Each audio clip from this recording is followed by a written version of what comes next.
California this past week has said you can no longer cut hair inside. They're saying you can cut hair on the street, in the parking lot, on the sidewalk, but not inside the salon. Is that a slap in the face to the industry? Is it coming to your city? Well, on today's show, we're going to talk about how do you navigate in uncertain times, trying to figure out what you can do and how do you navigate uncertainty, all on today's show.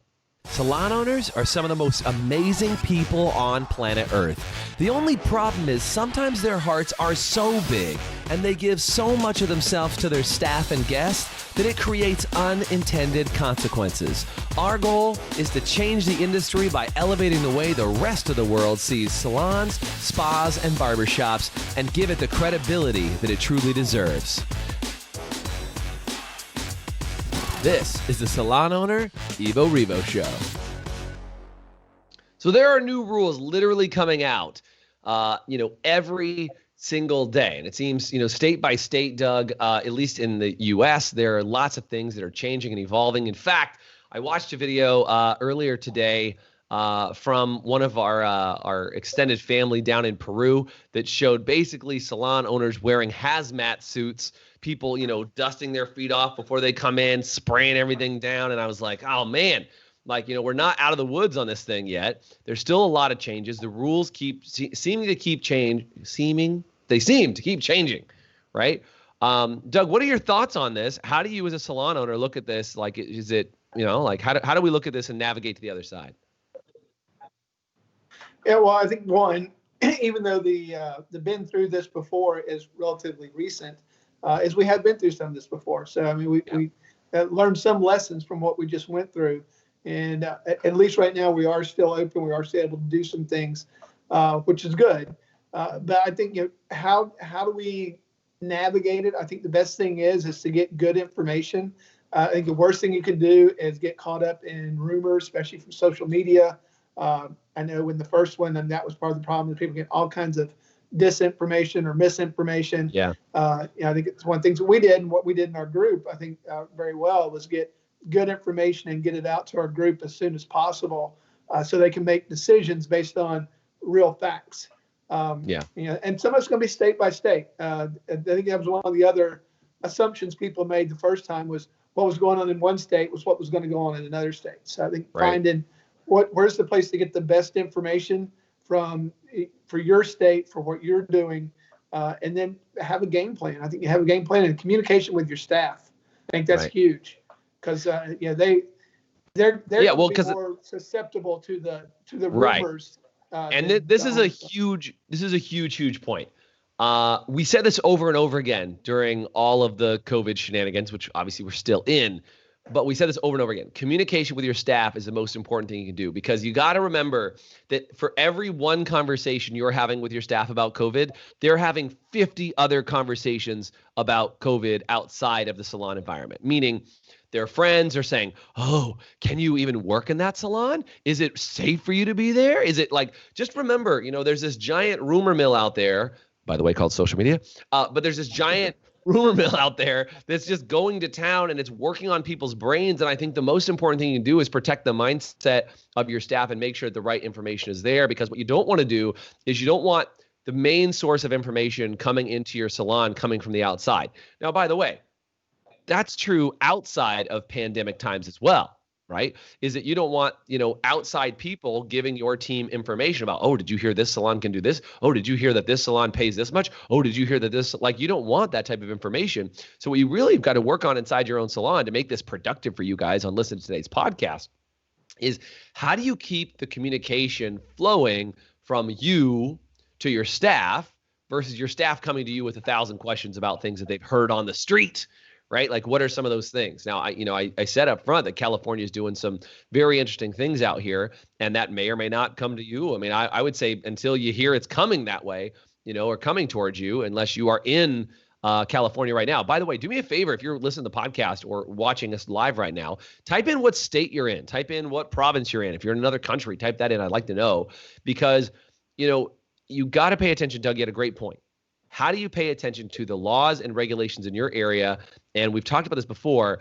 in order to play the game, and by the way, business is a game. We just talked about this at our destination training that we just did, Doug, our digital one that we did in quote Boston, right? We did our digital training in Boston.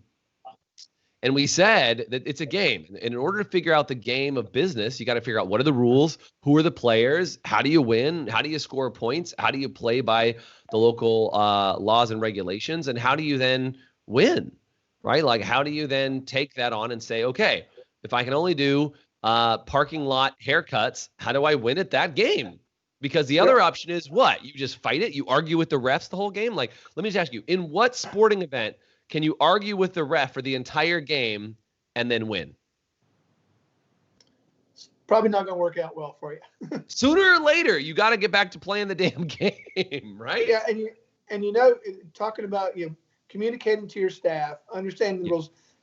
Don't think that you have to have all the answers. They just need to know that you're trying to find the right answers. So don't especially make up stuff or pretend like you know something that you don't. Let them know that I'm working on this. This is my best understanding at this point, and this is how we're going to play the game. This is how we're moving forward. So they know. So you got to get them to know what your rules are inside your environment. How are we playing this game with the rules that we know? To your point, I mean, you could probably get on the news. You probably could cause some ruffle around town if you fought it all the way. But I don't think that's productive from a bottom line. I don't think it's productive for your staff. Because I think the thing is to figure out how do we play the game as best we can and how to win. If we have to do hair outside, then how do we do it better than anybody else does it? How do we make that experience the best it can be for the client? I think it's the whole thing. You can't control what happens. You control how you respond to it. Shout out to Mandy and Ashley from the High Performance Salon Academy. I know they did a whole curbside cuts. It was Mandy and Ashley, right? That's who did curbside. They did their first week open. They did curbside cuts, and they said, if you just want to come and get a trim, we'll do it in the parking lot. I do remember her specifically saying, I would never do that again. It was good for PR, but I didn't want to run my business there. So, Mandy, correct me if I'm wrong in the comments. By the way, I just want to give a shout out. Jennifer Evans in Kansas. Kyle in Washington State, Catherine, Mississippi, Crystal in Texas. So we got a pretty good representation of lots of the country. By the way, type in what state you're on live with us from. But I think, to the point, like all you can do is demo it. All you can do is say, how do I want to play this game? Do I want to switch to, like people have said, well, our salon only specializes in color. Well, then decide if you're going to be closed and let that play out until you can safely reopen, if that's the case, if you're in California, or decide if you want to pivot your message. And by the way, I'm going to say this is going to sound super harsh. Doug, you always are good at calming down my harshness, but I'm going to be harsh for a second. Okay. If you didn't learn that anything can change at a moment's notice, and you better have a plan frickin' B through the first round of pandemic, get the lesson now, right? Is that you better have a plan B to figure out what's going on. If you're like, oh, well, we didn't set up our e-commerce for the first round because I just, it was just too hard, or we didn't set up curbside pickup, or we didn't switch to touchless anything, or we didn't communicate with our clients. Look, in life, you don't always get a second chance. Guess what? You got a second chance to make some of this stuff happen. So if you're in a state right now that has kind of reopened for the most part, like Doug, you're in Florida, you guys have reopened, and so far, like, all these, I'm going to say quote numbers because I'm not going to talk politically about what's happening with numbers. But what I will say is you guys are in an open state and people are saying, oh, the numbers are getting higher. So you might have to close down again. But you've been through this before, right? So what things do you think people should be setting up right now if they are open in case, heaven forbid, that they get shut down again? What sort of things would you be putting in place, Doug, if you were a salon like that has a possibility of being closed temporarily again? Yeah, so I take my best practices from e-commerce and curbside and make sure I've got that plan locked down. Make sure my staff knows. Because the first time we were just winging it. We're like, hey, let's do this, let's do that, but now that we know what worked, what didn't work, what was the better process, so have that in place. And you've got to have some capital put back. So I mean, right now would be the time that if you don't have some capital put back, to start putting some capital back, because you don't want to necessarily wait for what the government is or isn't going to do. Right. They're doing something else by the end of the month, but who knows what that's going to be. But just make sure that I've got some capital saved up, and then just let my team know as things come out. These are possibilities. I just think more communication, more their comfort level is going to be better if you can take some of the uncertainty out of it for them. So what is, if this happens, what is our plan? If this happens, what is our plan? So at least they've got a level. I mean, just like right now, we've got policies on, if you've been around someone that tested positive, or if you're running a fever, we've got all of our policies around those things right now. It would be really nice if the test results would come back faster. That would be helpful. But right now, that's not necessarily the case. It's taken anywhere from 3 days to a week. But you got to have your policies in place for whatever could happen. So I think now, while you've got some, because before we didn't, before we kind of got blindsided, didn't have the gift. Oh, it was a surprise. Yeah. Right. Right now, I think you've got some time. Sit down with your leadership team. Hopefully you've got a leadership team. Sit down with your leadership team and start to sketch out some things. That's one of the things we always talk about in our group, is to have a leadership team, because it's super helpful to get those other minds that are looking at it from a different perspective and bring all that brain power, we call it groupthink, bring that together to come up with a plan that works from all sides. Because sometimes as an owner, you can get in your own head and kind of get in freak out mode, which then all you do is transfer freak out mode. You transfer your panic to everybody else, and then your panic becomes their panic, and it travels downhill. When we come back, we're going to take a quick break. Literally 45 seconds. You can hang in, I promise. When we come back, we're going to talk about what are some of the best practices and policies. We want to hear from you. So get ready, type them into the chat. What are some best practices you've put in place while your salon was closed that you're excited about, that you're ready to rock on? But I'm going to show this quick spot for a brand new membership level we have inside the Academy, and then we'll be right back in 45 seconds. Hang tight.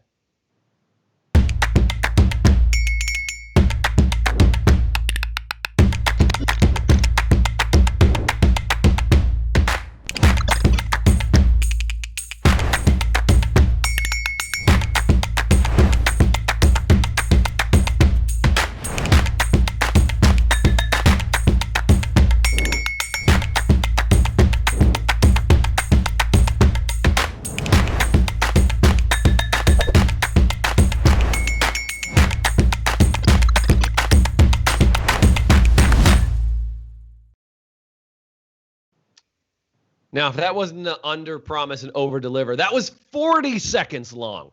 40 seconds long. And if you're listening on just the podcast, you didn't even get any break. You were good to go. You're just back. You're ready to rock. Just real quick, as a heads up, some of you guys that saw that whole piece now, we now have a brand new level. It used to be that you had to pay thousands of dollars to become a member of the High Performance Salon Academy. And like what Doug talked about, I was calling you Dog. Yo, Dog. Like what Doug was talking about is for our High Performance Salon Academy, it's where we get the group think. It's where some of the best ideas come from. It's where salon owners get together and share brilliant ideas about what they can do to help serve each other and support each other. And it used to be, a couple $1,000s a month was the only way to get access to some of those tools and resources. Now we have a new, what's called the accelerator level, which for literally only $99 a month, you can become a member of the High Performance Salon Academy and check out some of the cool stuff that we're doing and really help you continue to grow your salon. So if you want to find out about how to become a member of the High Performance Salon Academy at a very basic level or at a bigger level, do me a favor and comment below with the word member, and I will personally shoot you a message, say what's up, and give you some of the information. I'd love to find out if that is appropriate for any of you. In the meantime, back to the podcast.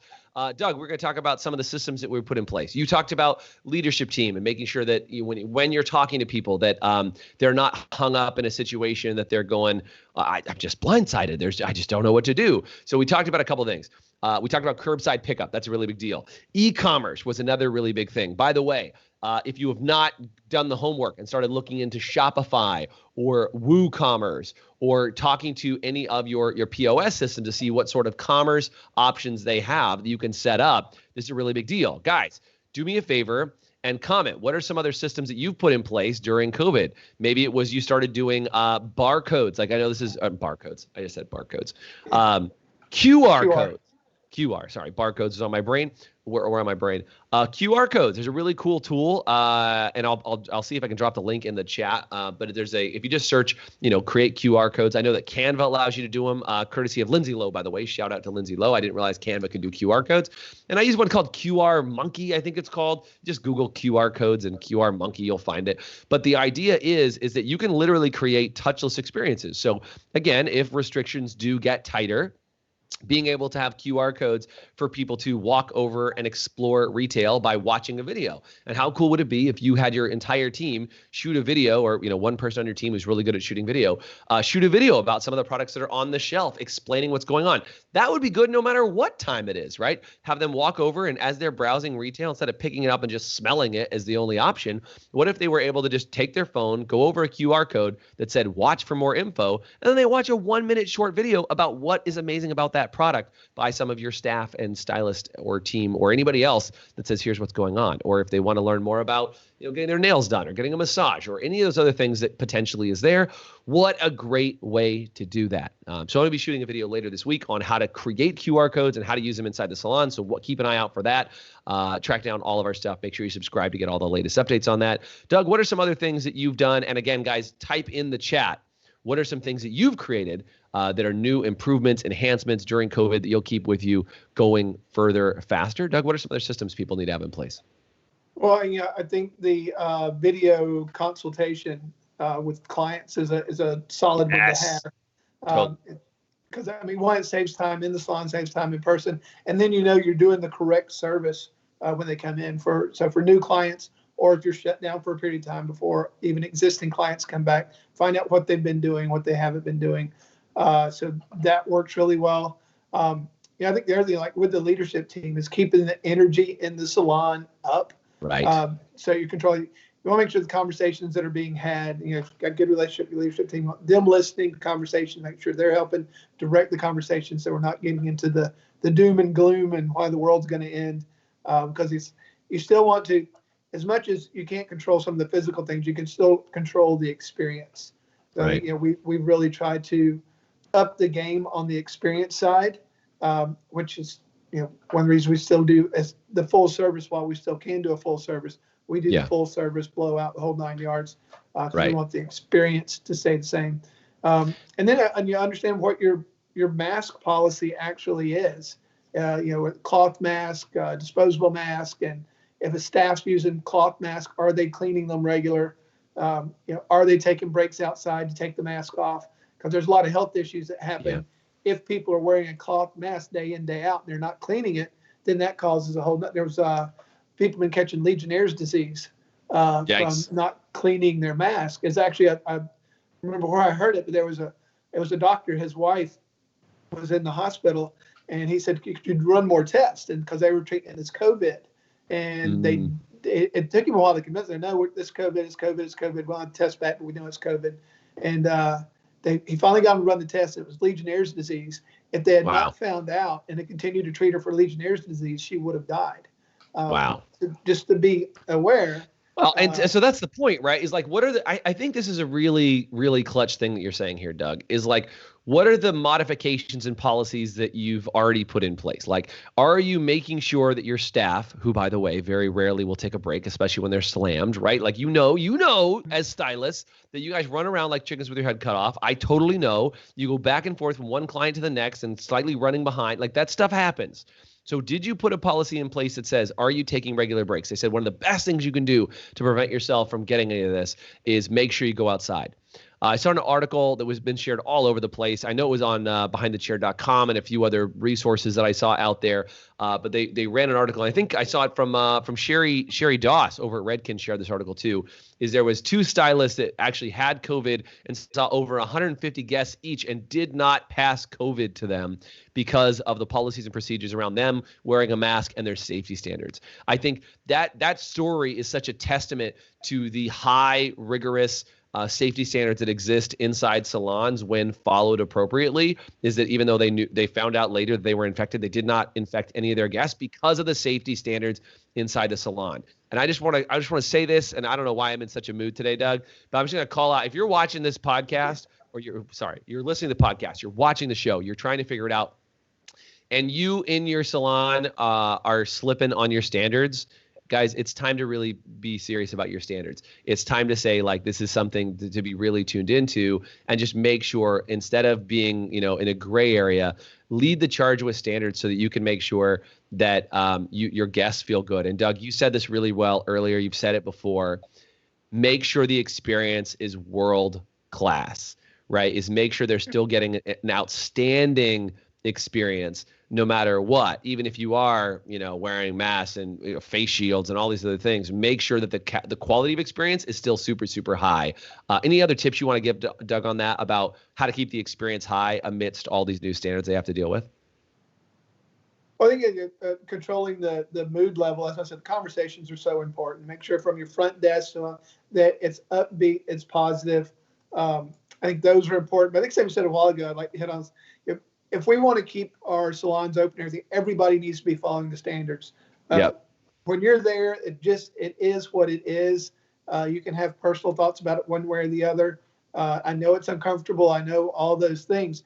But I do know of salons and barbershops that aren't, and that's what's going to lead. That's what's going to cause things to get shut down. Is if people go in, there's pictures posted, all this stuff, and people aren't doing what they're supposed to be doing. It only takes a few. So a couple salons saying screw it, they'll shut everybody down. Right. So just suck it up and do what you need to do. As I said, it's new rules. It's a new game, but it also doesn't follow the rules, win the game. Right. And you can still provide a great service. So instead of fussing and complaining about the regulations and the rules, say, okay, that is what it is. I'm going to operate in a way that I'm not going to get shut down. And now then how do I elevate the experience in this environment?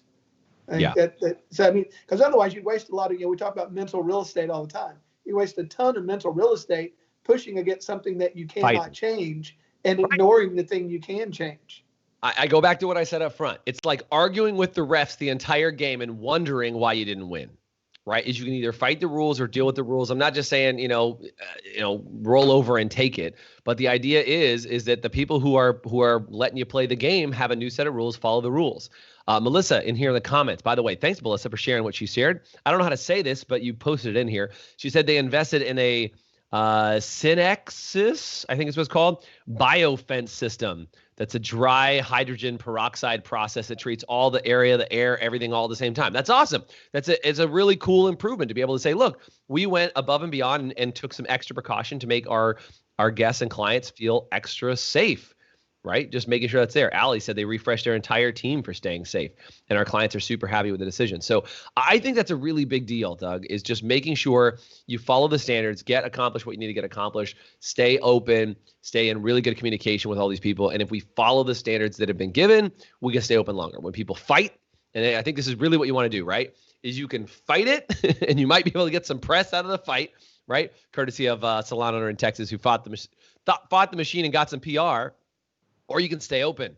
And frankly, I'm going to say, as we figure this out, that the more you can stay open, the more money you can make. This is a good day. I just want to make sure that as you guys are going forward, that you guys stay open. That's the goal. I want you to stay open. I want you to stay healthy. I want you to stay strong. And I want your business to make it to the other side and be even better. Because I'll just tell you, I've had so many calls from people who say, you know what, it just wasn't worth it. We're closing the salon. We're done. We're out. And that's that throw in the towel moment. And I just think that the more people we can help, Doug, that don't throw in the towel and say, I'm ready for something different. I need to make a change and I'm ready. That's what we want to help people do every single day. Because it breaks my heart when somebody had a dream for a business and they were pumped about it. And then something gets in their way. They get smacked in the face by something unexpected and it makes them throw in the towel.